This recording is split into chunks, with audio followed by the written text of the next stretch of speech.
Hi, we're live. Thank you so much. I'm gonna introduce myself quickly. I am Mellow1892 or Mellow Reno or Mellow Rhino, whatever you prefer. I've been running Tomb Raider on and off since about 2019, and I recently got back into it pretty much in 2024 with the release of this very remaster of the first 3 original games with their expansion packs. And yeah, next to me is my lovely boyfriend, Ernie. Thank you for introducing me right. Yes. Not fumbling up my name. Hi, I'm Ernie. I'm pretty much just here as an emotional support because I don't run this game. So I stream on Twitch. You can find me under the same name. And that's about it, I think. I mean, he's a Tomb Raider fan. He forgot to I'm a say Tomb that. Raider fan. He's not Yeah, completely new to this. I'm not new. Yeah, and with that, I think we're ready. I will try to anticipate the loading screen. I will count down, and then the timer starts once I say start, I guess. Okay. 3, 2, 1, start.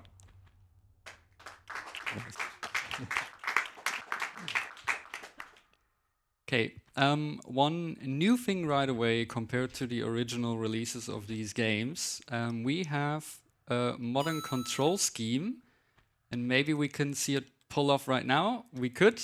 We can do moves like that, where we can control Lara freely based on the camera instead of the old tank controls. By no means the tank controls were not bad. I think they were one of the better tank controls back then.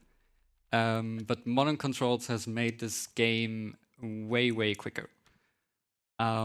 Maybe, Ari, you want to explain what's the difference between the tank controls and modern controls? Difference? Like, what does it feel like? So tank controls were basically a grid-like system. To do a running jump, you would have to run with Lara like one full tile, and then she would jump if you press the button. Or like you can queue up before, and she would jump automatically at the end of the tile. And with modern controls, it's pretty much you can jump anytime at any point.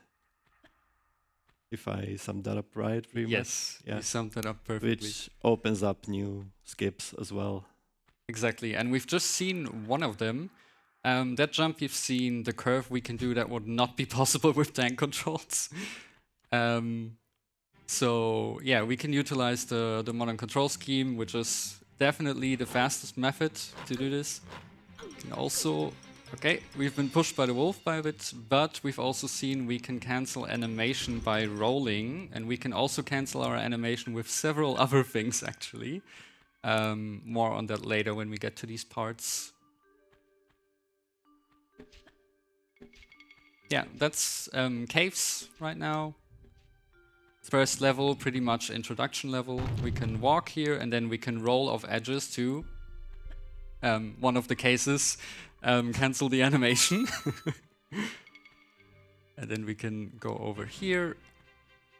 Since this is a marathon run, we're gonna kill that wolf. Usually now, if you want to go for a really fast time, you would skip the pickup of this mat. We want to pick up quite a bunch of them that are on the way, because unfortunately Lara has a health bar. And we cancel the animation here, do a little swan dive, and that's the first level done. Do you want to explain a bit of the story of this game? I mean, it's, by the way, the 30th anniversary this year for Tomb Raider, and also many other great franchises like Resident Evil. I say many great, and then I mention Resident Evil, only one. But yeah, 1996 was a good year. Maybe, Ernie, you want to explain a bit of the story? Sure, I can try. Don't cancel me if I get it wrong. So Lara is hired by a CEO of a company called Natla Technologies. She's called Natla. It's her company. To find a lost artifact called Scion, which we're looking for. She's introduced to Natla by a fellow rider named Larson, and she immediately sets out to this lost village of Vilcabamba or city, and to hunt for this artifact, and we'll see later how that turns out. Yeah, I we don't want to spoil anything I don't yet. want to spoil the whole story. A bit of the tech we just used is basically if the ceiling is low enough for Lara to bonk her head on, if you spawn dive or if you do a standing jump on a low ceiling, then usually she will not stumble when she gets to the ground. We will try to get rid of a few wolves here. Sorry for all the animal lovers in chat. Okay, it's a bit rough. I will use saves. We do have to manually save. It's an old game. Oh god, and we're gonna die. Okay, that's fair. The wolves are never friendly. It happens. So I'll just heal. That's why I pick up the safety mat. Unfortunately, we have quite a bit of RNG at the start with all the enemies, and they can drain your health quite quickly. Especially because you don't really want to go around and kill all of them. I think I've killed 3 of them right now. Usually it's fine, but well, that's what RNG is. A bit of a change compared to the OG speedrun.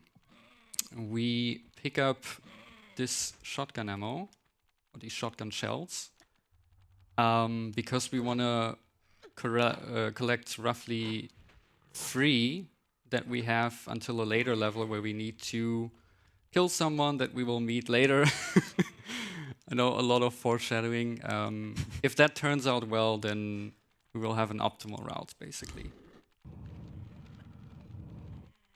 And here's a bit more of the motion cancelling, trying to land on the edges, hopefully not getting pushed by the wolves into these blades, but we're fine. Yeah, Tomb Raider, if you played it casually as well, it's a game where you have trial and error pretty much, or you have enemies completely destroying you. So that's not different in the speedrun.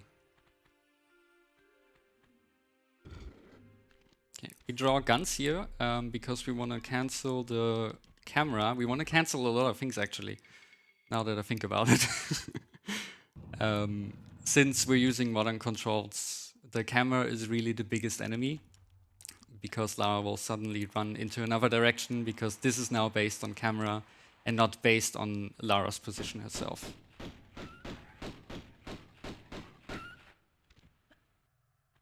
Okay, now we're in the Lost Valley, probably one of the most recognizable levels of this game, because you have a certain encounter coming up that people were haunted for, I'm pretty sure. We can also make our way to this mat, and we have another low ceiling that we can use to not stumble. And that way we can make our way into the valley. Let's see, we'll have a raptor here. The raptor is pretty late, so we cannot kill him. Also, I will save because you can die to Barney, we're calling him, for obvious reasons. He's not purple, but that doesn't matter. It's always been Barney. It's always been Barney. And also this raptor doesn't want to leave me alone. Let's hope we have all the bad RNG right now at the start and not later on. Okay. What we want to do here is want to kind of land here and use an input. Unfortunately, I used it a bit too much. Then we want to grab mid-air because we launch Lara a bit further so we can land right in the water. We hope Barney is not here because he can pick you right up. Lara to go. Good for us. He's in the back of the valley. So we should be fine. Okay. And that should set us up for a nice swan dive here. Because we get lower into the water. And we can pick up the second cog. Because we need 3 of them later to activate a mechanism. And in the original game, you could void there, right? You can also You can very still much void them. void in the remaster. Nice. Okay, I jumped a bit too far. Let me save. We will save a lot more than, yeah, and that's exactly why I save. Yeah. Barney really doesn't like that run. Okay, let me Doesn't reload like to this behave. because yeah. Let me reload this. Let me try to trick him a bit. Okay. Probably a lot of runs die here, right? Yeah, it's Or pretty. like can't This die. level is pretty reset heavy. If you get horrible RNG, usually it's quite okay. But we can do something cool here with modern controls. We can just hold forward and jump, and that sets us up perfectly for this bridge jump. Now we have all three of them, and just because I know Barney has been quite fond of me, we will not try to. Okay, I don't want to heal again. I really don't want to heal again. Damn. Okay, we're really. That's unlucky. That is like, I think that is the most horrible RNG in this level I have ever seen. And believe me, running this game, I've seen things. Okay, you see now we reloaded and everything is fine pretty much. I took a slightly different route. I want to jump onto the slope because then we can get up right here. And we want to kind of let go of the input there because we can use her momentum. Unfortunately, I was a bit too fast there. Let's say, quote unquote, too fast. Do we perhaps have a minute for a couple of donations? Is that okay? Yeah. Okay, so first of all, we have a $20 donation from DaisyB121. It just says, "Go Mellow, love Margaret." Hashtag Tom.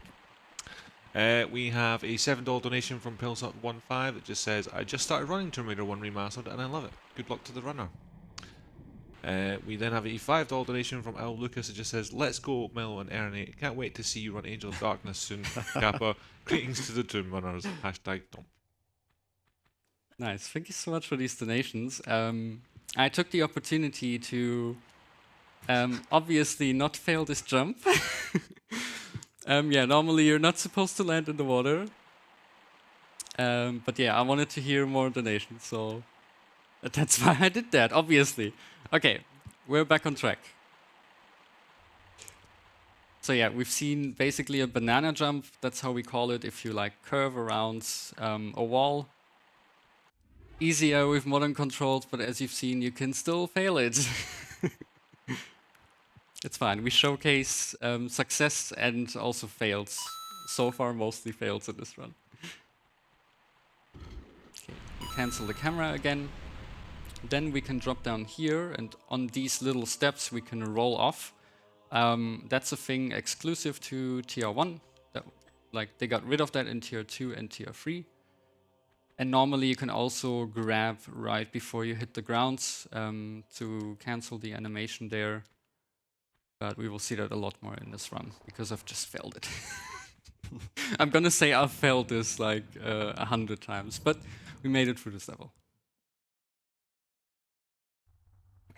Okay, important here right at the start to not cut the corner because you're gonna skip a trigger. And that will lead to the level to basically be finished. Okay. So we don't want that. This is, yeah, we didn't mention it really. That is any percent glitchless, so the limitation is to not use any glitches. There will be some stuff later where you might question how is that not a glitch, but I will try my best to explain why something is not a glitch. Little spoiler, ultimately it's what the community decides on is a glitch. Next to technical reasons, of course.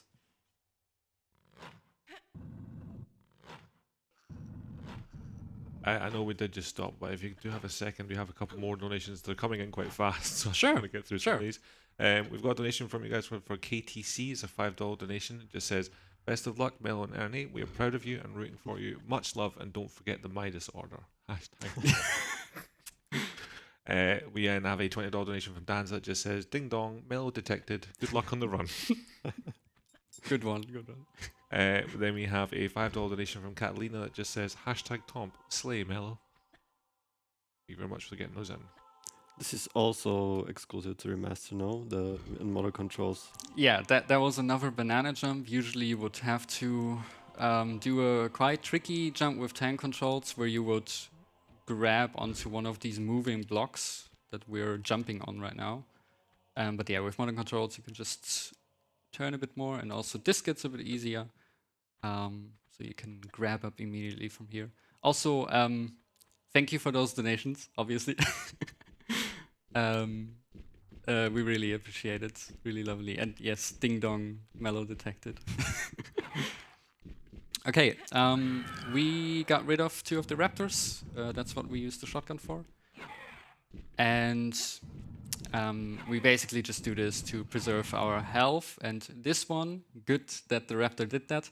The enemies have a chance when there are blocks nearby, especially when you're pushing them, that they disappear into the ceiling. However, they might have a chance to drop out of the ceiling again, so if there's a raptor dropping on Lara's head, don't get scared.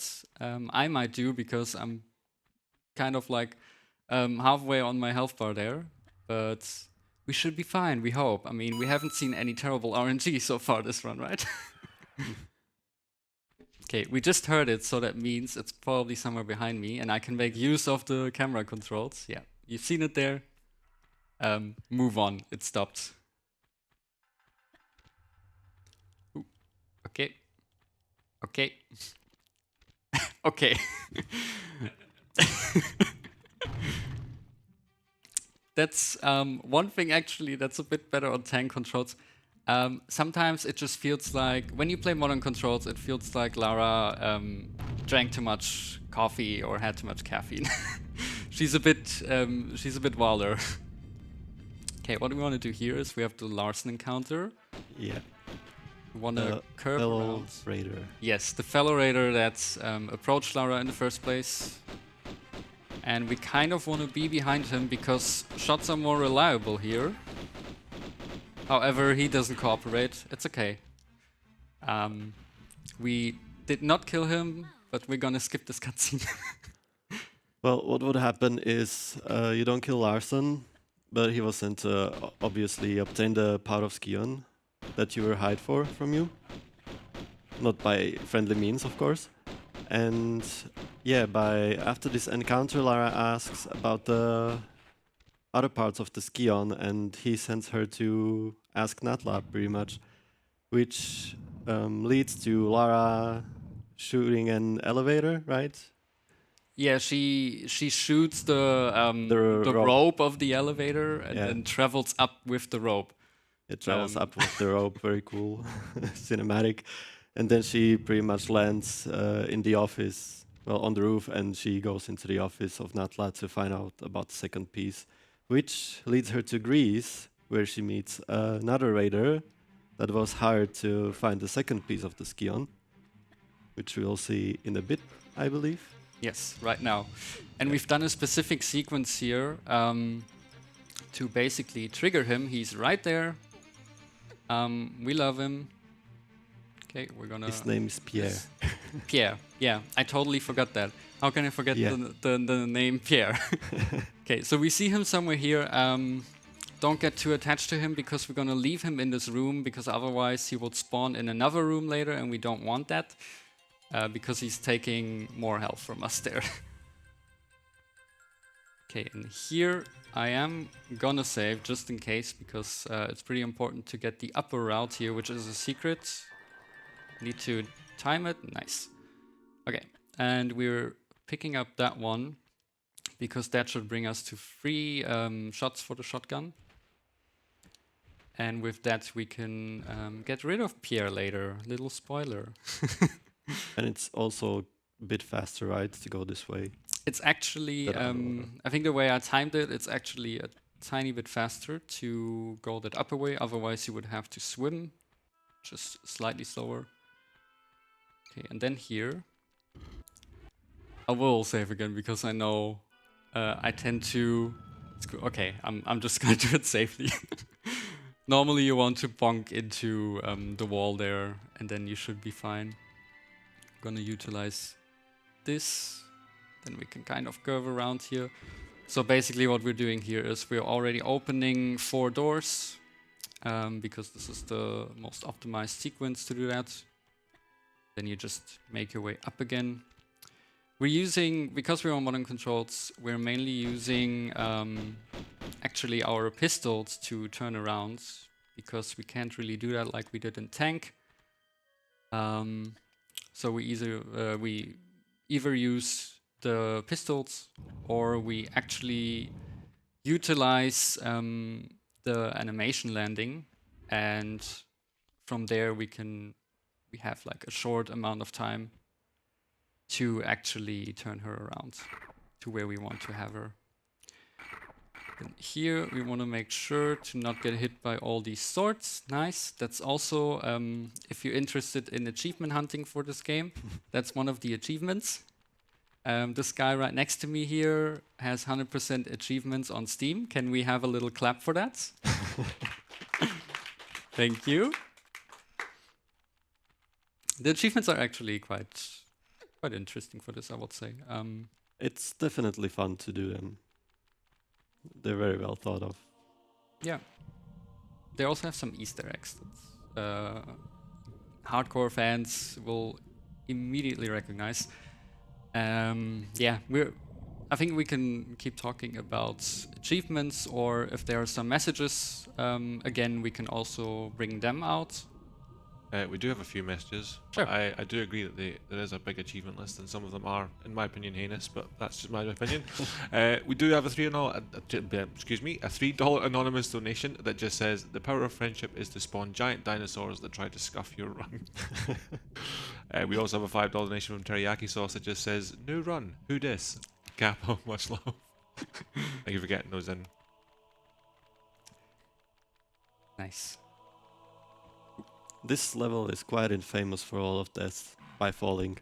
Yeah, definitely. Also, thank you for the donation. So I always forget to thank people. I'm sorry. I'm trying to focus on things. Yeah, this level can be ended quite quickly by falling down everywhere, pretty much. And don't want to do that here. Nice. We can hold grab and roll to cancel the grab. And we can stay on the right here to not get hit by the lightning. I think I've never truly understood that. Also, we want to show something here. Whoops. That was also in the original. You don't get killed by this boulder, by this block if it lands on top of you. And actually, that's also one of the achievements. And maybe we can pull this off if we jump late enough. Of course not. Okay. We will try to show it anyways. Of course not. Okay, we will not show it.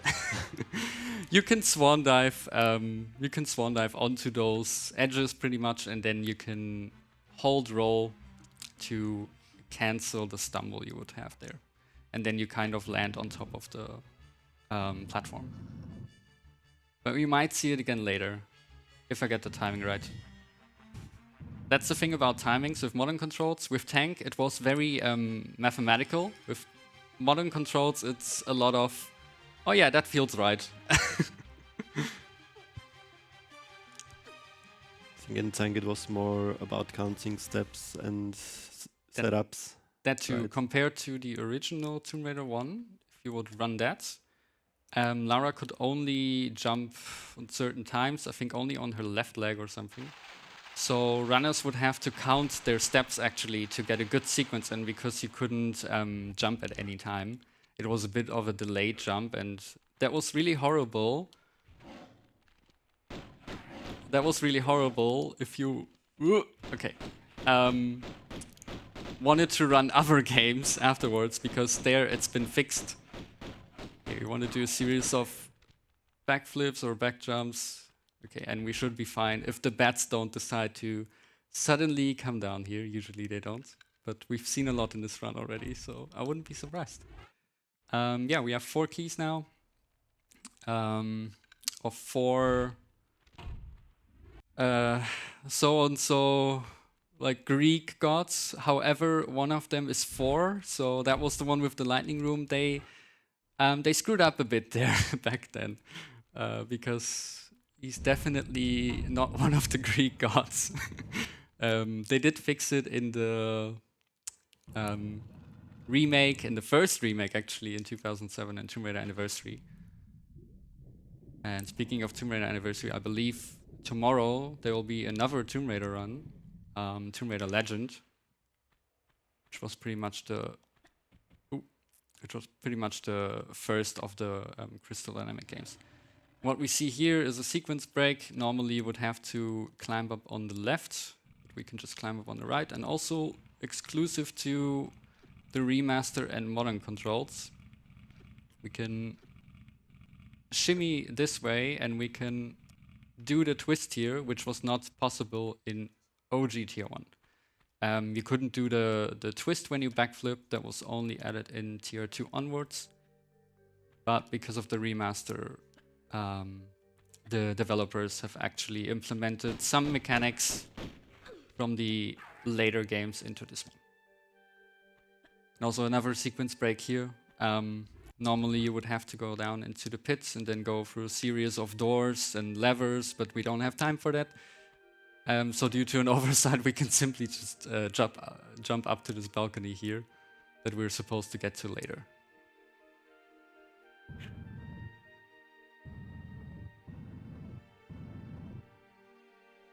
And the gorillas in this room are not moving because we didn't hit the trigger. Right, Just you see wanna that say gorilla that. there? He's frozen. I mean, I would be frozen too if Lara was around me. So, yeah, that's basically because we were not supposed to get here from the other side, but we're gonna trigger him now because we're on this side where he would actually spawn from. And then we wanna make this way up here, nice, because that sets us up for a little skip here where we don't even have to enter the pit at all. So, I'm sorry, OG developers. And also what we can do here, we can pull up already while the boulder is there because the hitbox doesn't go as far there on the side. So it looks like you would get hit by it, but we won't.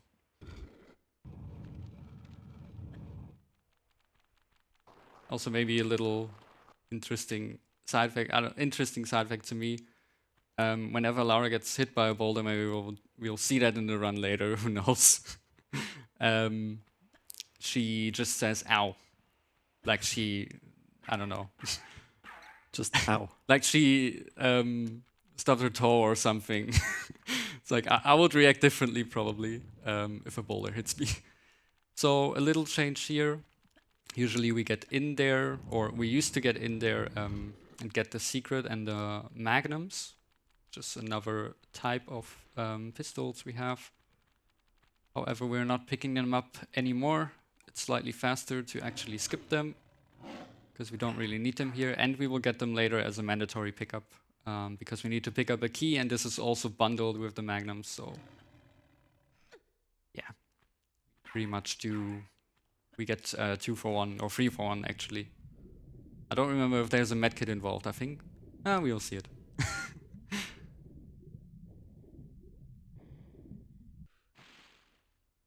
This is the most chill level, I would say. It's also really nice if you're running this game, because I would say the first section, which was Peru. I mean, Peru is already a run killer right at the start. Reset heavy point where I can tell you and other runners can tell you often enough runs would already die in caves in the first level, and you would be stuck in caves pretty much. That's our personal hell in this game. Or in general, being stuck in Peru. Once you're through, usually it's a bit chill from there on until we get to the end again. But that also goes for like Tomb Raider 2, right? The first level, Great Wall.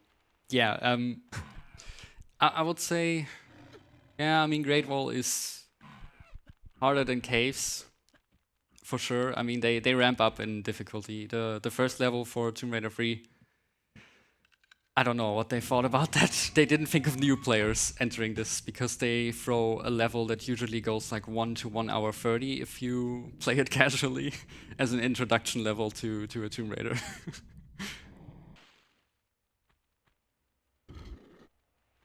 Okay, and speaking of chill levels, we have one level coming up that's not very chill, and it's called the Zoo. Maybe you will see why it's called the zoo for us runners. It's called Palos Midas, but or Midas. Is it Midas or Midas? Actually, I keep saying Midas, but maybe I'm wrong in that. I actually don't know. Okay, I think it's Midas to me. It's Midas. Midas. Okay. Midas touches Midas. yeah, good. Yeah. We were correct.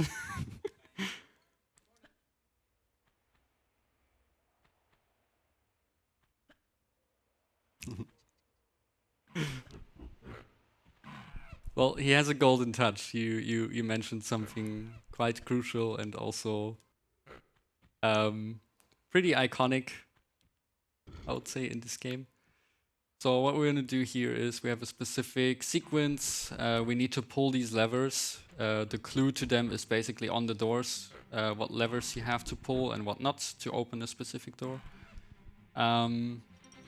That's what also KTC mentioned in the donation message. Don't forget the sequence. I hope I don't black out. And also, I haven't saved in a while, so we'll just save. Normally, you would go back into the water here because there's fire, but we can move around the fire close enough to the edge. And also with modern controls, we can simply do straight jumps forward. The sequence is definitely, or a lot of sequences are definitely harder in tank controls. So yeah, in a way, this is also way more accessible. Like if you want to learn Tomb Raider 1, I will definitely advise that you, instead of the original, play the remaster. Don't bother with learning the original if you're just starting out running Tomb Raider. Okay, second room coming up. Second trial. We have some monkeys or gorillas here. I think it's rather gorillas. Well, what's the goal of this level? Why are we here? We're trying to collect lead bars. Yes. As we mentioned before, there's a bit of Midas touch. Mm-hmm. And we need to turn them into gold to get to the next level, Yes, pretty much. that is correct. Which why we're is here. accompanied by a whole zoo. Yes, that's why we call this level lovingly the zoo. many live splits have been, or like split names have been changed into the zoo. Just for this. Also, let me save because he might deal too much damage. Okay, should be fine. Do I still have a small map up? Yes, I do. Okay. Yeah, so one good thing about this run, or about classic Tomb Raiders in general, is that you can save at any point, which is really good because not a lot of games offer that, even older games. And also something we do here, you saw me go to the right column there and then I go left, and you might wonder, why does he go to the right column if he needs to go left? That's because we have flip maps, and flip maps are basically the state of a level. So the state of a level can change. That's how they did stuff like filling rooms with water or emptying rooms from water, or just changing the layout of a room in general. And those are just triggers that we hit. And there's one of these triggers close to that right column, like right in between the balcony section and the column. And if we go over that and then we go left again, then we basically find that room that we entered that was full of sand in that state. Otherwise, we would have to pull a block so a column collapses and then there's sand in the room. So we skipped that, and also we skipped another thing here. Before that, where you saw me kind of like curving around and then hitting a slope at the end, normally would have to kind of go down and then shimmy on the side. I'll also try to hit the edge here, nice, because then we can once again cancel the stumble. Also, I think I will just go around normally here. Hopefully not get stuck on this line. Okay. You can take a little shortcut here by jumping in between. But if you fail that, then you end up all the way down there again. I didn't want to save again because saving takes around like roughly 3 seconds. If you load again, and it's another like 3 seconds roughly. So Usually if you save and load, you lose around about 6 seconds already. But yeah, we want to bring this run to the end, so in this setting I'm gonna save a lot more. Okay, nice. We have all the bars now, and now we have the party room coming up.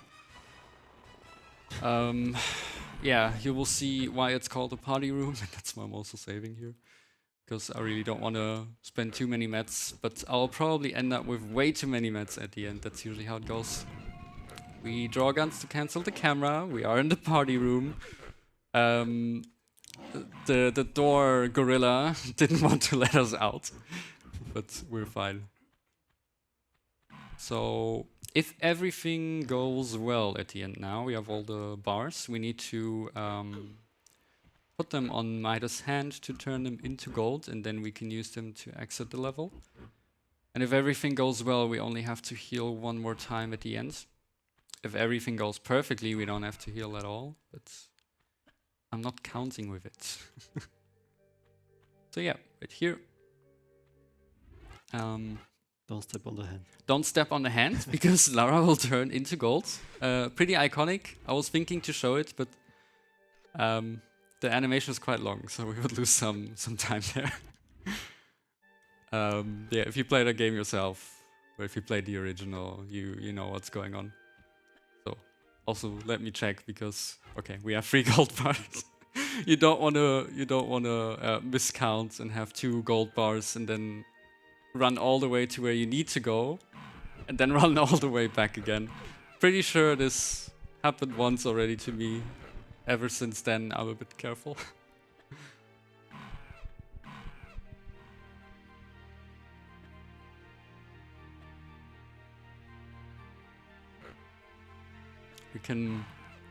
we can use that to be quiet for a bit, because I think that's a beautiful soundtrack. I think it's one of my favorites. Well, there's currently not much coming up. It's a lot of running, and also, I mean, we can explain that why we are running and jumping all the time, because that's the fastest method of travel, at least in tier 1 and tier 2. In tier 3 they introduced sprinting, so sprinting is the fastest method there. But yeah, we don't have that here. They didn't implement it back when they remastered this, because that would break the game too much if you could run. Because you also have some timed puzzles with doors that open for a certain amount of time. That would just break the game completely. It already breaks it kind of a bit with the sequencing. By adding the backflip, the twist. So I'm gonna save, because I might get out of this without saving at all. No. Oh, that was unfortunate. Well, if we have to, No. I'm gonna heal, but okay, we're fine. I didn't have to heal. Nice. Now we're in the Cistern. Beautiful level. I think the sewers, the sewers of Midas. Nothing is gold in here, unfortunately. Everything is a bit green and bluish. Doesn't look very inviting.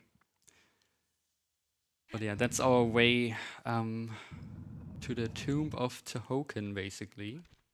That goes through the cistern, through the sewers.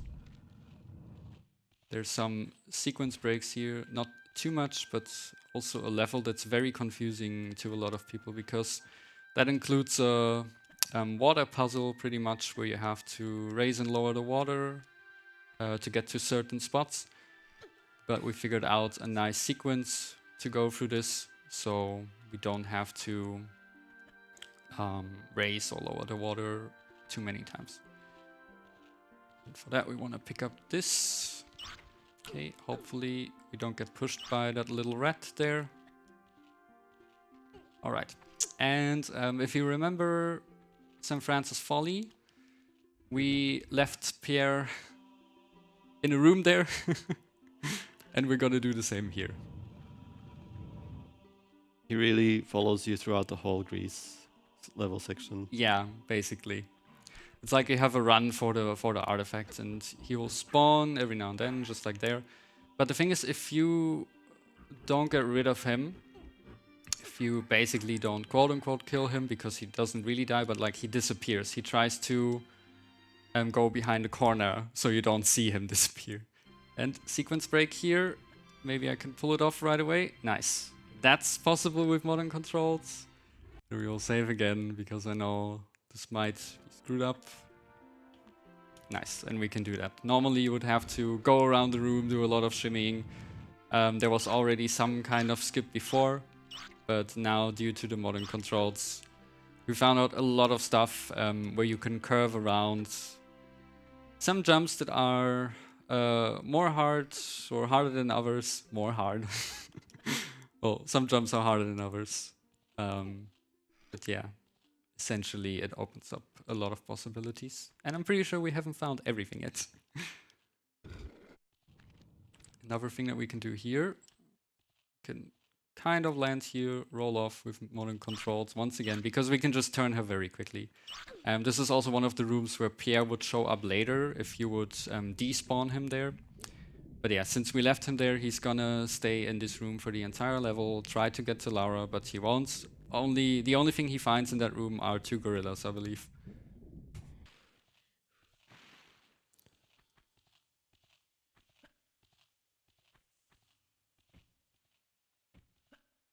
Okay. Well, upcoming is another room where Pierre would spawn actually and try to shoot you. Yes, he And has 3 you spawns. You don't want him in this room, basically. Right? Yeah, we don't want him in this room because we want to pull this lever and then we go down here, and during that he can shoot us quite a bit. I mean, he shoots us in the first room as well, but I think that's kind of the least amount of damage he deals to us. And we just love to keep him in the room with the gorillas, I guess. So we can try something here. Of course. I will get it once in this run. I want to showcase this, so I will dedicate some seconds to it. Okay. That should be fine. Nice. Okay, now we've seen this, what I wanted to do earlier in St. Francis Folly, that you can swan dive onto edges and then hold roll to cancel the stumble. Also here, another low ceiling. Don't jump too far into this wall. You're gonna glitch up into the void and then Lara will fall back down and die. Happened plenty of times. Maybe Aaron, you want to also explain something that's also a speed run, but also a challenge run, both combined. No loads, no mats. No loads, no mats, yeah. You might want to explain a bit about that. Well, it's a challenge run where you basically can't load the game. You have to finish it in one go, and you cannot use any meds, so any heals. And for me, my challenge run died quite there because I jumped too far and I died. It can happen very easily, but once it happens to you, you are gonna be scared and watch out. And we saw Pierre there. He actually got out of the room just to damage us once. Thank you. He really wanted to see you. He really wanted to see us. I mean, he wanted to see how this run goes. I want to see how this run goes. Okay, we're picking up the little mat because... Okay, we can dodge those crocs. But yeah, I want to make sure. That's why there are some safety meds like this one. Normally we wouldn't pick this up. Like a lot of things you will see in this run, or you've already seen in this run, are pretty much slower strats, but safer strats. Even though we can save, there's some time where we would or some spots where we would lose too much time. So we don't really want to do that, especially in a marathon run. If that was anything for a PB or world record, like let alone world record, then you would not do a lot of things there. Okay, we have the golden key.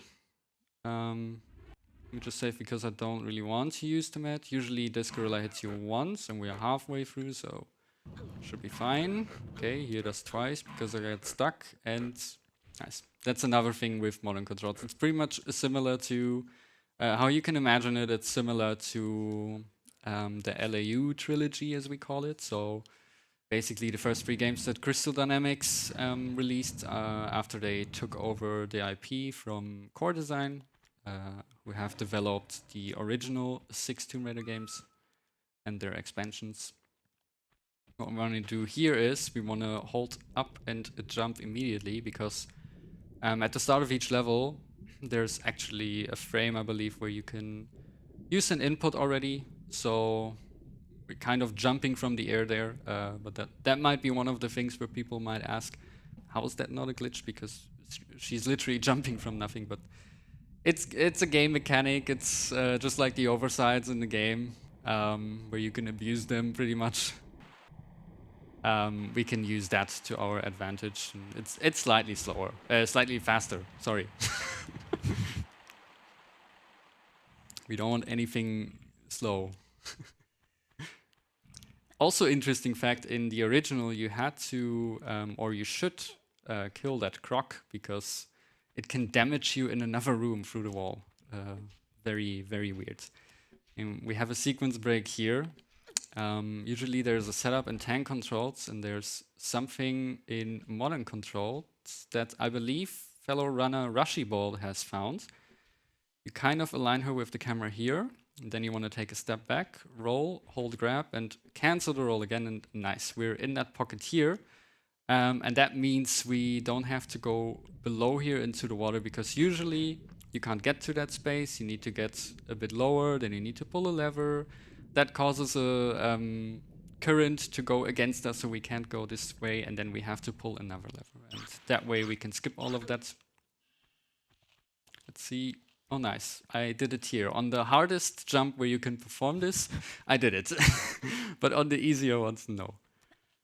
Okay, and we have another little skip coming up. So there's also setup for this in tank, and I kind of adapted a bit to this. We cannot sidestep in modern, however, we can use look and then queue up an input. That's what I found out about pretty close to the release. And we can jump right here into this pocket. Easier to do with modern controls, definitely. But that skip was also already possible in tank controls, where runners way before my time, found out a lot of the stuff that we still use today. So also shout out to them, to all the OG runners that really shaped this run until today, even in the remaster, pretty much. Here, I am gonna save, because these 2 gorillas, once again, we have RNG. Pretty RNG heavy run. I think I have done a few other speedruns other than Tomb Raider. I think this one is one of the most, like the RNG heaviest, pretty much, based on like what some enemies do. It is pretty chill for most parts, but some RNG can like literally lock you out of certain strats you can do that are usually way faster.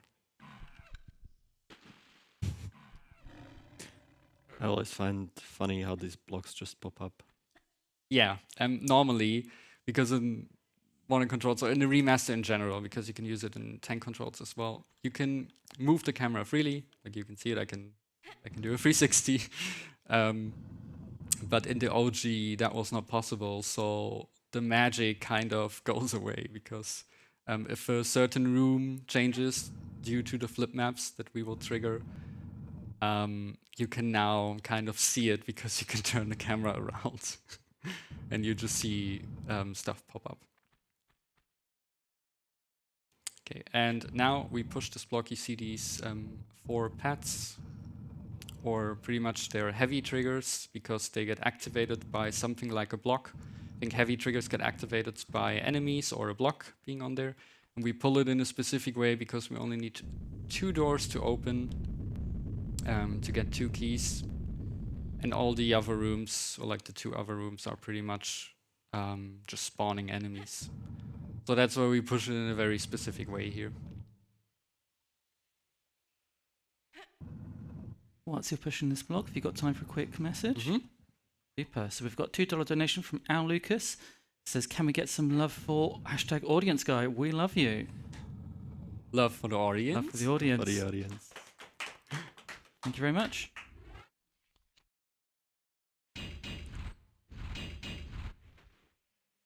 Thank you for the donation. What we want to do here is what we can do in modern controls. The little spin. It's very nice if your sequence is off. Modern controls are very forgivable because you can adjust yourself very quickly by doing like little spins and everything. And I really like to do them. Sometimes I just do them out of fun because it looks funny when you can spin Lara around very quickly.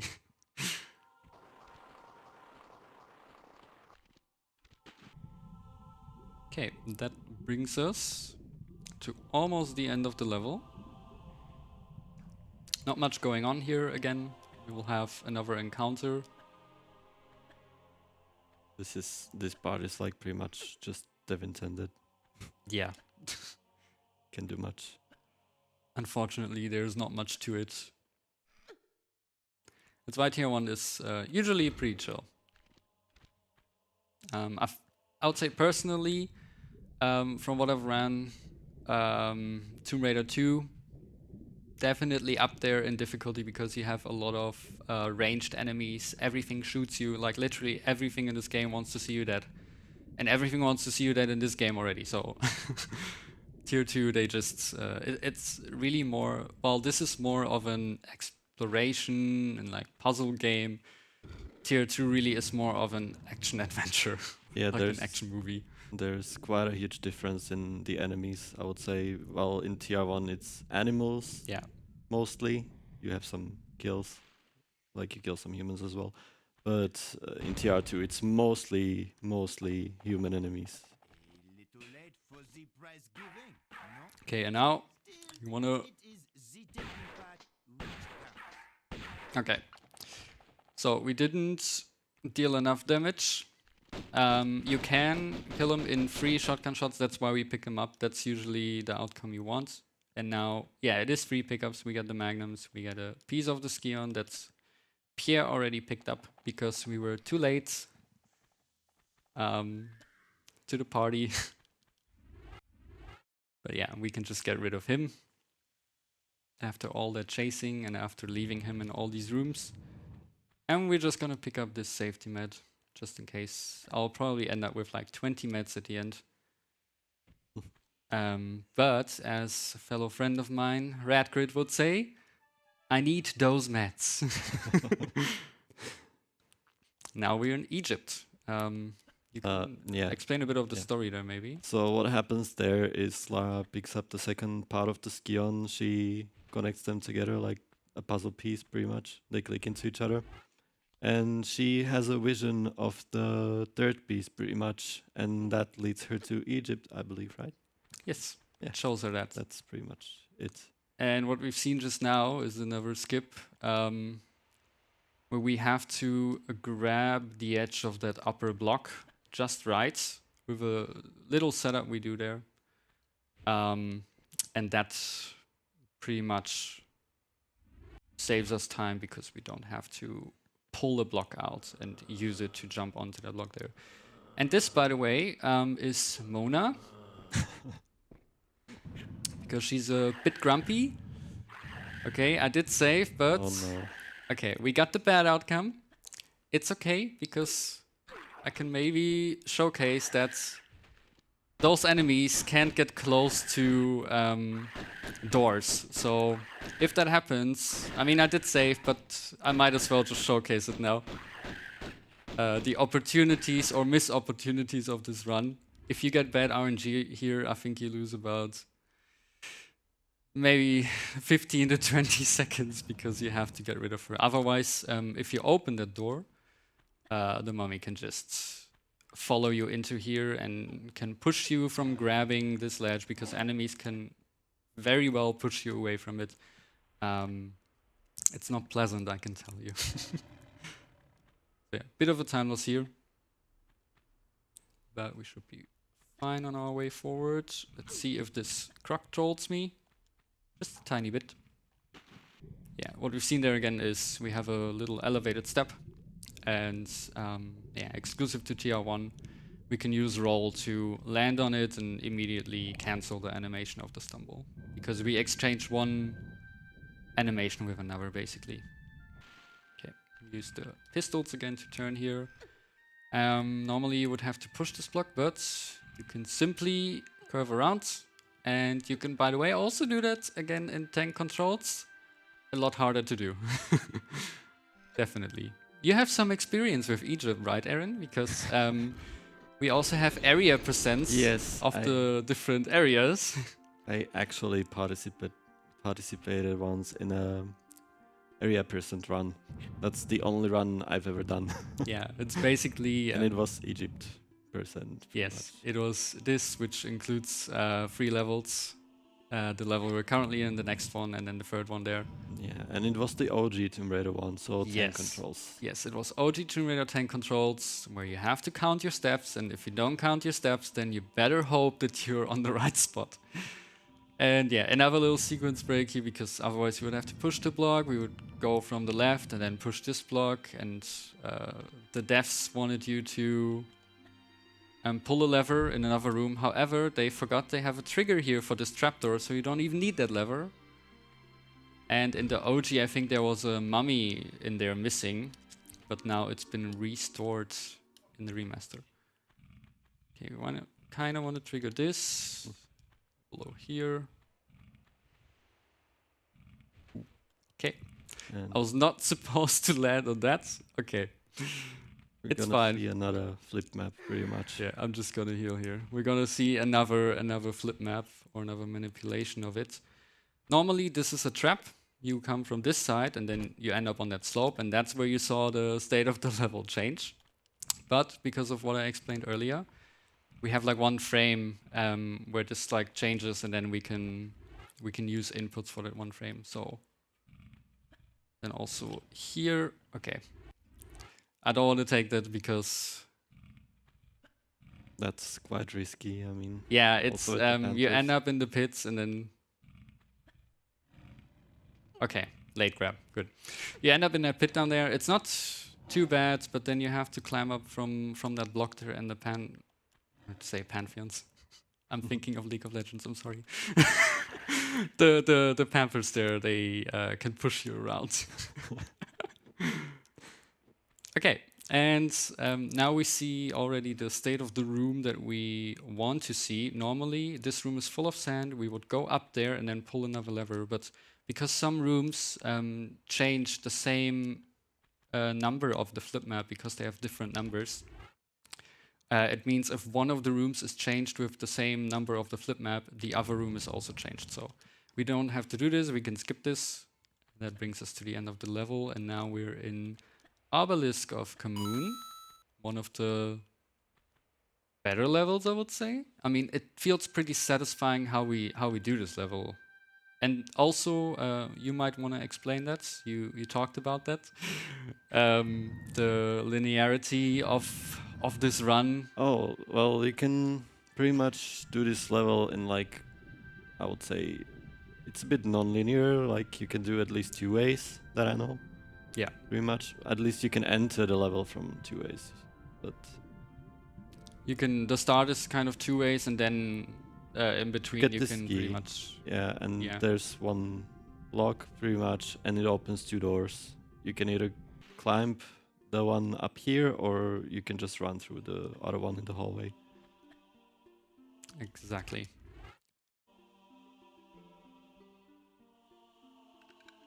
Okay, you cancel the camera. That's where we saw that other door, but that way is slower. So we want to pull this block once, and then we can curve around to grab the edge up there, and then we have another mummy up there that hopefully will cooperate with a strat where we just ignore it. And that's part 1 of the believer strat. For that strat to work, I need everyone in this room and at home to believe in the strat to work, otherwise it won't work. We will not look at the enemy, because if we don't look at the enemy doesn't know that we're here. That's how it works. Okay. Worked fine. Everyone in this room and at home believed. I'm glad. Okay, someone was half believing. So, I'm gonna go here.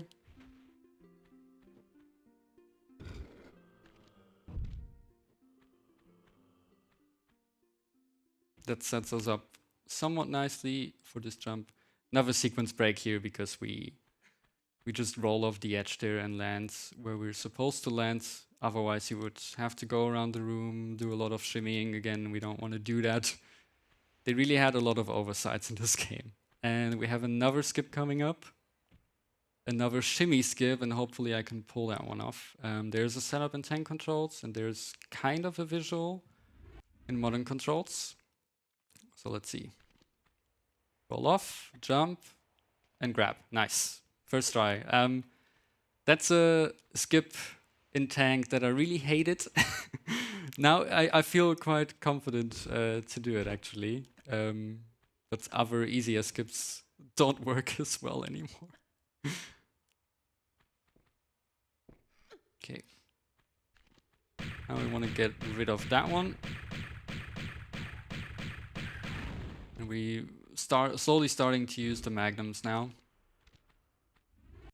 What we can do here, normally we open the door to the left, but we can use the curving again. We can land here and land on the switch immediately.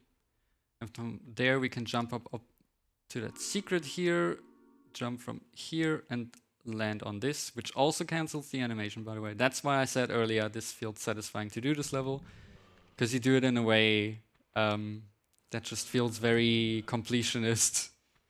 I mean, you're skipping some items, but it's okay. Now we want to drop here, grab midair, because that way we land in this little pocket, so we save a little bit of time there. Then, yeah, we want to pick up this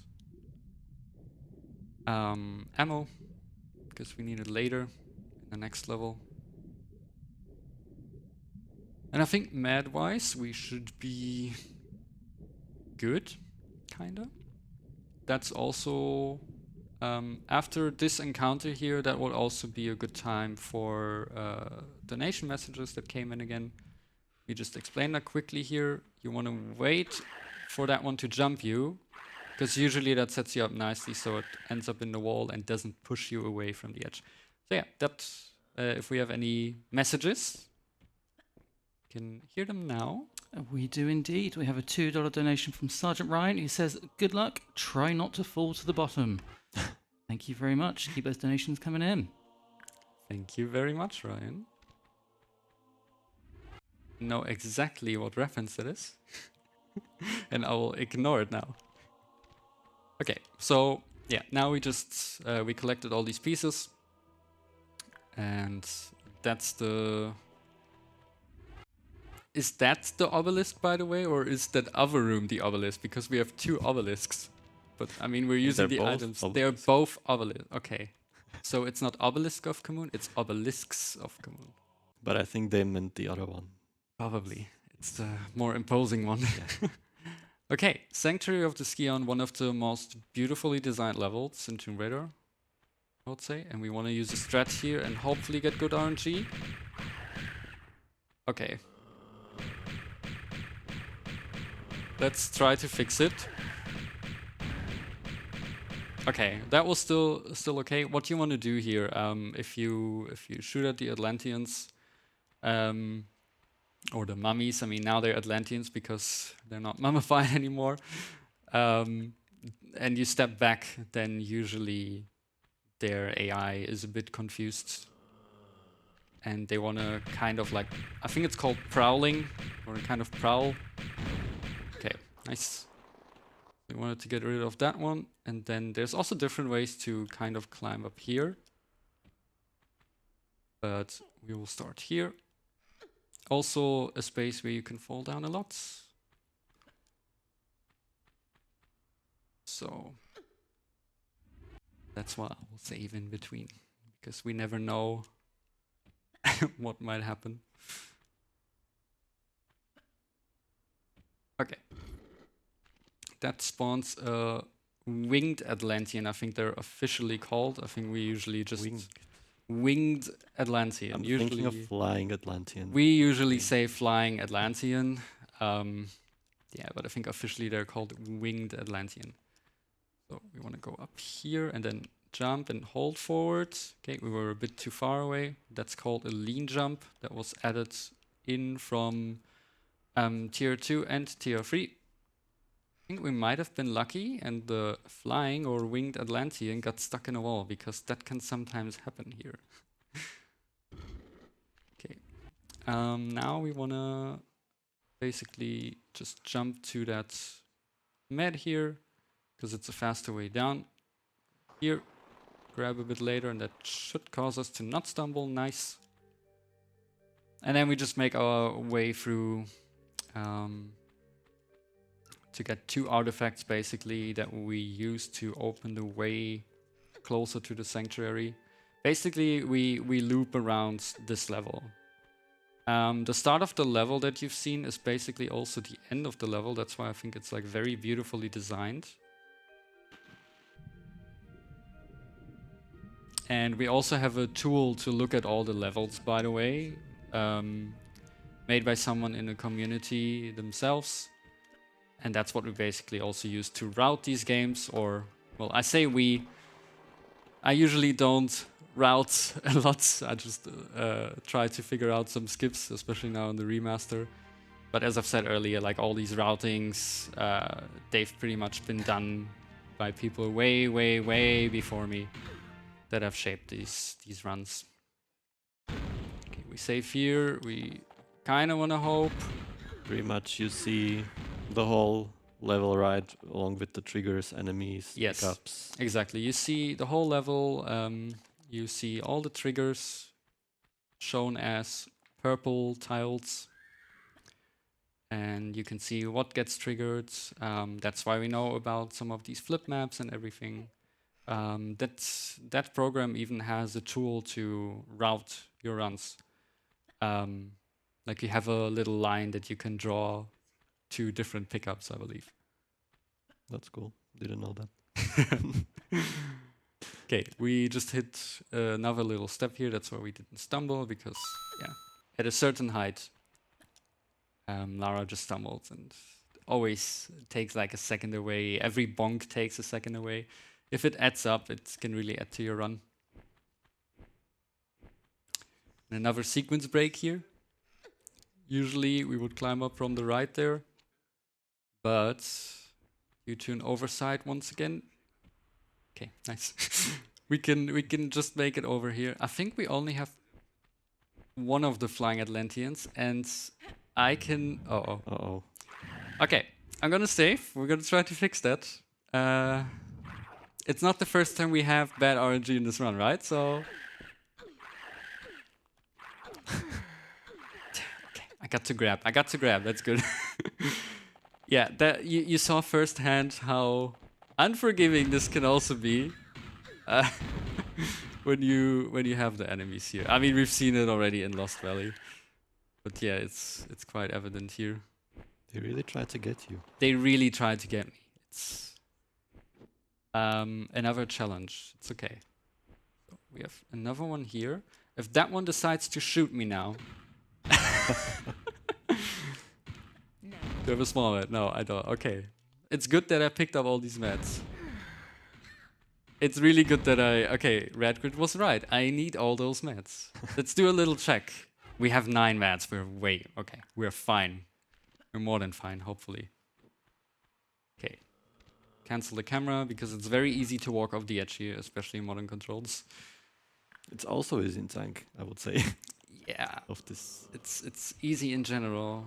Unfortunately, one of the easier things. Okay. Now we open this door. So we land in some deep water, a bit unsettling for some. I've heard. Like, I think it's called thalassophobia, if I'm not mistaken. Fellow Subnautica runners or players will relate.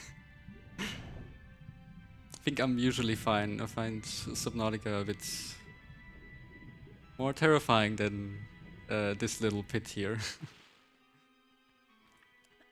So yeah, that brings us, we're now on our way to basically loop around the level. And I can try to show something off here. Let's see, I have to jump late enough. I think I jumped too early. Yeah, okay. You can grab the sledge. Okay, of course. Believe me, you can grab it. We will go into this. I've seen instead. it. He did it first try. Yes. He has seen it. Yes. A lot of things happen first try in practice. But that's okay. Because we're here to see the reality of this run. No one wants to see a perfect speedrun, right? And at a speedrunning event. Okay. Okay, do you have time for a donation? Yep, during that section, yes. Okay, we got another $5 donation from Red Grid. It says, to the cutest couple at ESA, give Natla a kiss from us. And they've contributed to the Spyro Enter the Dragonflight Softlock % Showcase, which is very close to being done. I believe we are only $30 away from that. And that's the next run. So let's get those donations in for that. Thank you. Thank you for the donation, Rab. We will try to give Natla a kiss. I think she will try to give us a kiss because, yeah. Okay, so one thing here, Believer Strat Part 2. We're gonna go back twice. Okay, maybe someone believed enough. Someone in this room did not believe. we'll reload.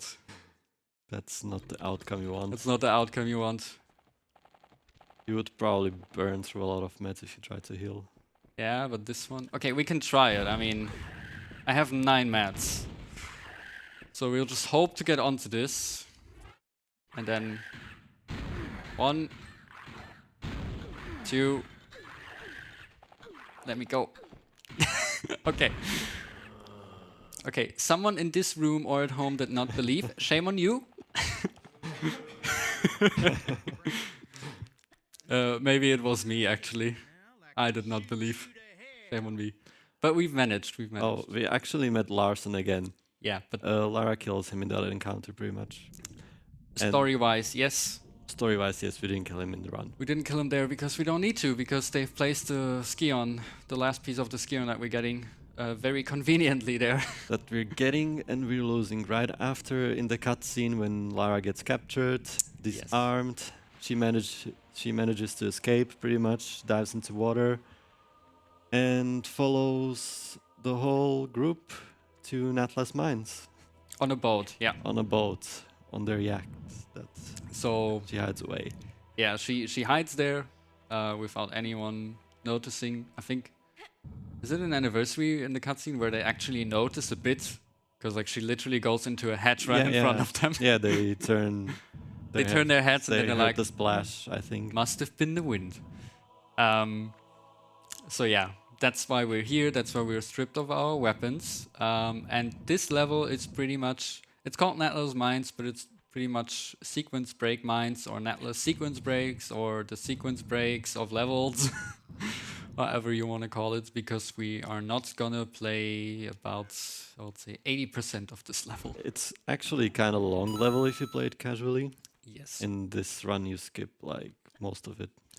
You would get 3 fuses that would lead to like a container, like a crane to drop a container that contains your pistols. But even now at the start, we've done a skip already where we can, due to an oversight, once again, I repeat myself, there's a lot of oversights. It was a game from the 90s, but yeah.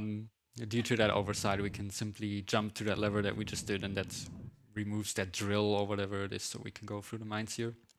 You would get here eventually and then pick up one of these fuses there that you can barely see on the ground. And you also have an encounter with a cowboy. But, of course, I knew it. We can jump here. Curve a bit more. Okay, nice. The cowboy is there. However, we're not interested in the cowboy. Yeehaw or something like that. And yeah, we're now basically on the other side where we are not supposed to enter. And we pulled that lever. And normally you would have a boulder coming towards you. However, that boulder is now chasing us. You might hear it in the distance now. because you're not supposed to be here. You're supposed to push a TNT block here. That will leave this room in that state, but because we already got to the lever, didn't have to do it. And also say hello to Skater Kid. I don't know, the most random enemy in Tomb Raider. I think he's not even a kid, he's just called Kid. But yeah, he's on a skateboard trying to kill you. Trying to stop you. Very wild choice for an enemy. You didn't pick up any weapons in this run, right? Well, in this run I picked up weapons. But in this level, I mean, in this level. Yeah. Okay, so a little new thing we can do here that, of course, I'm failing. Well, you can be high enough here and then jump up. Nice. So usually you would go around this level if you played casually, and first you collect your pistols, and then the enemies you saw that we didn't kill any pretty much, they drop your weapons that they took from you in the cinematic. Yeah, but we don't have to do that because we're getting the pistols back automatically in the next level. And we don't really use them anymore anyways, because we're going to use the Uzis, which I believe are actually wrongfully called Uzis because they're actually not Uzis, but what are they called? Ingrams? I think there was a thing I about don't remember. There's something about that. I think there's even an Easter egg in this remaster where because you can change, I think you can change some text because the text files are just in the folders. You can just change them. You can change subtitles as well. And if you change them to something, I think there's an Easter egg that shows you like, oh yeah, actually Ingrams or something. And the magnums are completely made up, I believe. They are custom made because they have a little N on them. They're Natla, so Natla, maybe yeah. she did them. They're fake magnums. Yeah, what we do here is we're basically at the end of the level. Normally, you would have to do all of these shenanigans here to get to the spot. Then you have a little door here that is trolling you. Normally, you have a lever here, and you would pull it, and then you would backtrack a bit. Because the devs wanted you to not go through the store. Let's see if we can make it through the store. We could. I'm sorry, devs, once again. But yeah, and that way you see a frozen shotgun dude there. I think, what's his official name? Bald Enemy? I think it's just bald enemy or bald guy. It's Bald Enemy because, well, he has no hair. So Pretty yeah, much. very creative. Skater Kid, Cowboy. Very creative names. They definitely prioritized well there. I mean, they clearly show up out of nowhere. I mean, that too, because you only know about Pierre and Larson. They also bother to give them actual names. So, yeah. I think with that, okay, we're at 8 mats. That should be more than enough. Even if we get bad RNG, which is very likely for this run so far. But yeah, it's home stretch, last 2 levels. We're in a great pyramid pretty much now. We're in Atlantis now, to be precise. That's where we get our Uzis, the fake Uzis. And we want to get rid of 2 Atlanteans here that trigger on the way. Gonna do a step back. Okay, I'm gonna do a roll. Because otherwise these 2 will change us throughout the level. And, or like throughout this room, not through the entire level. God, that will be tough. Yeah, so we get rid of them now because they can push you from the levers. You've seen it firsthand. And From levers, from tiles, anything. yeah, from anything. We want to also stay on the right side because otherwise you will trigger these guys here early. They can ruin the next section here a bit. Hopefully they won't. Okay, we have 2 of them already. Let me save, because yeah, they can push you very easily off the edge. Ooh, just like that. Okay, Let's do a little spin. Okay, and we end up here. Nice.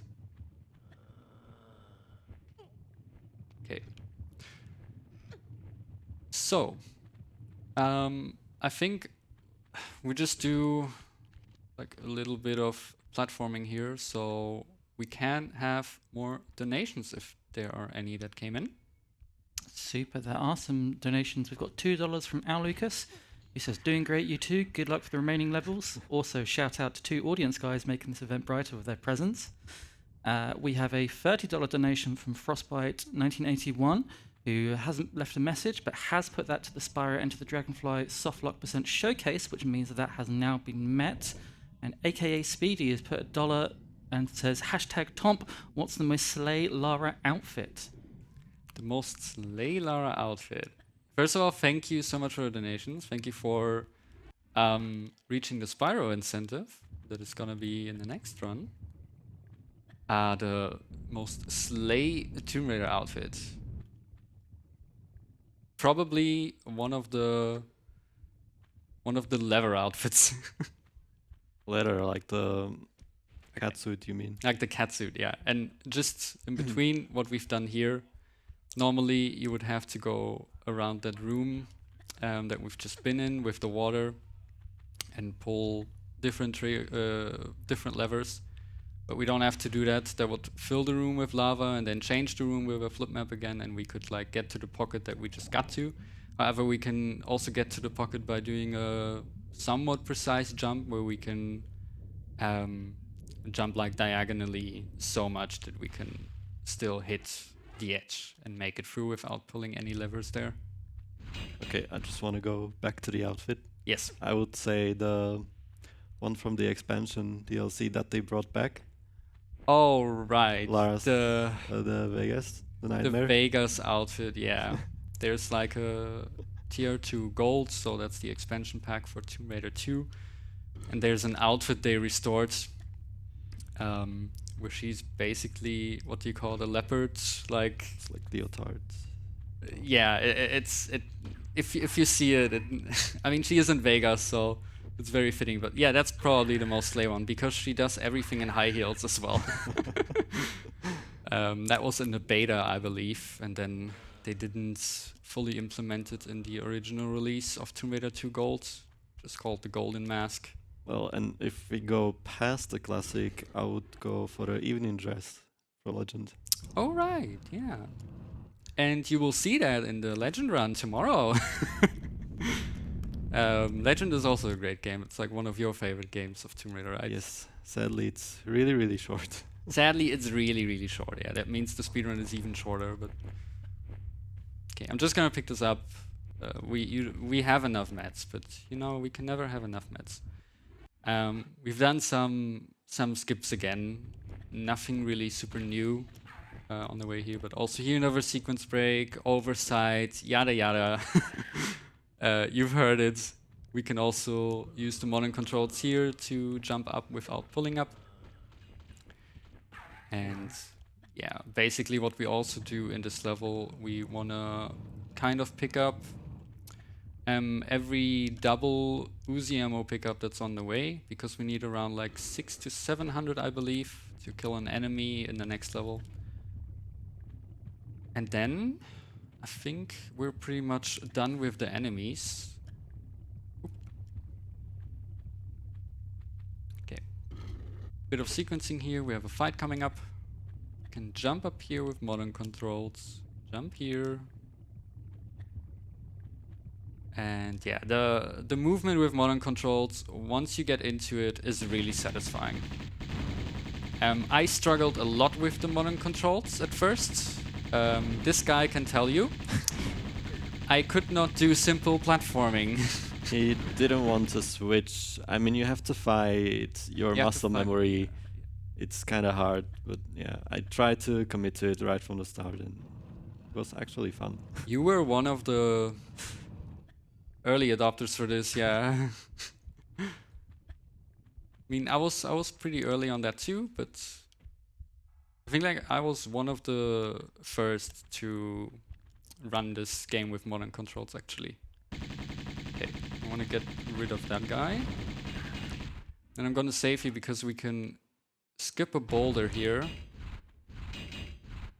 Nice, by making it through without getting hit by the clang door, we call it. They're called clang doors because they make a clang sound. We are just as inventive with our names as the original devs, I guess. You will also see it in the next level with the enemy. I mean, we've also had a T-Rex called Barney. At least we gave him a proper name. So. But this is actually a throne room. We skipped a bit of lore there that gets explained a bit, but not that much, I think, in the OG game. I jumped too late. I think they expand more on it in Anniversary. There's basically 3 rulers of Atlantis. Yeah, the story is not really well explained. And also, what you've seen there, that is one of the gray area ones where you might say, that looks like a glitch to me. What's happening? We pulled up from the block, and then Lara gets pushed out by some geometry from the throne. But because of that one frame where we can use an input in that situation, we can jump from that. So it's the same situation as at the start of a level that we can use to our advantage. That was voted on, by the way. So yeah, it wasn't like... It was something that was pretty gray area. To some, it's still gray area. Some still think, nah, it's more of a glitch to me. But yeah, ultimately we decided to say that's, like, technically wise, that's still not a glitch. Okay, we're at the end of this level. What we do here is we want to stand here to get rid of this Atlantean, because behind us is a centaur that is shooting... by the way, we call them meatballs. I don't know how they're officially called. But they look like meatballs, so... And we are in Sweden after all, so... Meatballs reference. I will not try to pronounce... I don't know, I'll butcher it. Kotvula? Kotvula. Okay, let's not get set on fire, because if you land on the seam in between those bridges, because those are 2 parts, you can actually get set on fire. I believe the game thinks you're The game thinks you're on the for a bit. ground then, yeah. And we're in the last level. So, welcome to Adam, as we sometimes call him, or Torso. I actually don't know what is his official name. I think it's just the torso. I don't know if it's Torso or Giant Mutant, but it's basically, maybe you can explain the cutscene we just skipped. Oh, well, it's basically one of Natla's creation that gets hatched from a big giant egg. Yes. That was up there in that circle, I guess. And what happened in the cutscene was Lara trying to get the Scion or something? No, that was in Anniversary. She was shooting it, right? Yeah, I'm mixing it up already. Okay. I mean, we tried to get the Scion in the last level, and then Natla intervenes. Yes, and then Natla intervenes. And we got a vision that shows us that Natla is the 3rd ruler of Atlantis. Along to Qualopec and Tihocan, in whose tombs we were before, for the other parts of Scion. And her piece of Scion got locked away in Egypt. Yes, that's the one we Because got. of these mutations, pretty much. That's the lore. Yeah. It's more explained in Anniversary, though. Yeah, we're in the Great Pyramid right now, and she used this pyramid, which was a, what do you call it, like a sanctuary, a holy place, which was pretty much a holy place to the Atlanteans, and she was basically fed up with evolution and how they should evolve more, and then she used that Great Pyramid basically to enhance the Atlanteans. And the other rulers didn't like that, so that's basically explained in that cutscene that we skipped there. She's like frozen in ice, I believe, and then sent away. But at the start, that's also a cutscene we skipped, unfortunately. She escapes. She escapes because there is a nuclear test, I believe, in a desert, and that actually frees her from that cage. So now she wants to Finish her plans. give Evolution, if I quote her, she wants to give Evolution a kick in the pants. Very, very much quoted. I mean, the cutscenes of this game, they're quoted, or of this whole franchise, pretty much. They are quoted among fans quite a lot. So what we do here, we stay on that side because we skip the trigger for some embers from the lava that can damage us a bit. It's not a big deal usually, but let's see if we can showcase something, well, not relatively new here, but you can actually skip that boulder if you heal at the right moment. Yep. Nice. So you get hit by the boulder. You save, obviously, a bit of time because you don't have to backtrack there. No. Okay, I will just heal. Because I don't know. Okay, it should have been fine. Yeah, if you heal at the right time there, you can pretty much make that encounter with the boulder and not turn into ow. So here, we just shimmy along darts. This whole level is a death trap. It's pretty much usually a Tomb Raider thing, especially a classic thing. The escape is pretty much the boss most of the time.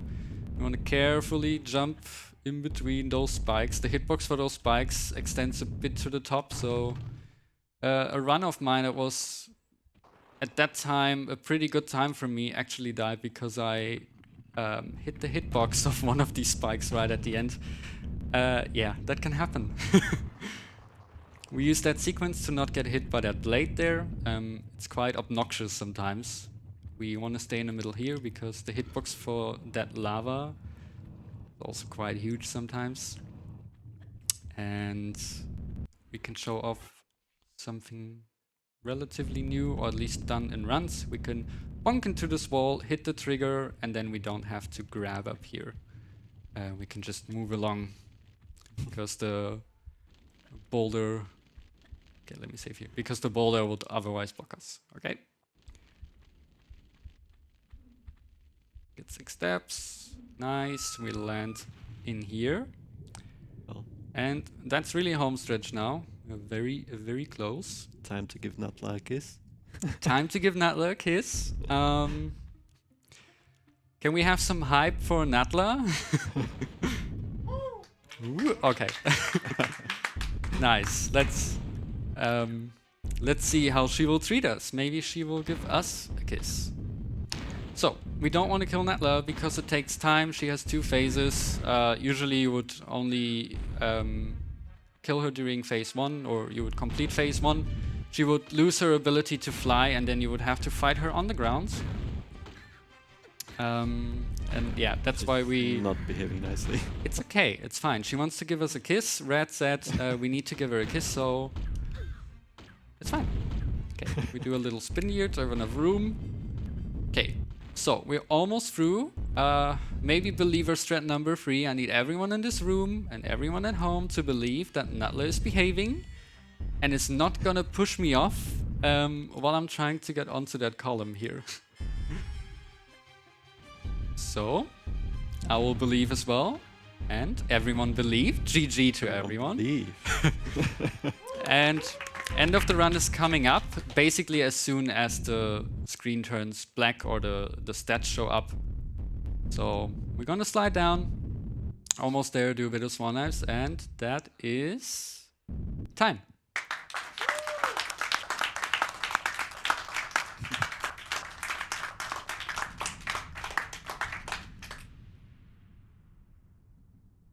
We have a little cutscene.